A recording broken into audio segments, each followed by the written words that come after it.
Այդ մարդը երևի գիշերը որ քնում է, վստահաբար աչքին Ռուբեն Վարդանյանն է գալիս։ 100% ասեմ ինչու։ Ինքը գիտի որ չի հաղթելու։ Ես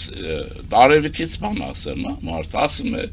մի տուն մտանք, ասում է երկու հոգի եկել էին, ինչ ուժեղ վերցրեցի, ասում է տնից դուրս արեցի։ Ես մտնում են տները եւ այլ։ Հիմա ինչ եմ ուզում ասել, ինքը այդ խնդիրը լուծել չի կարող, ինքը չի լինելու խորհրդանիշ։ Բայց ինքը երեխաներին խոստանում է, որ պետք է լինի լավ վարչապետ, որպեսզի նրանք ունենան լավ ապագա։ Մեզ վարչապետ լավ պետք չի, մեզ պետք է ընտրված վարչապետ։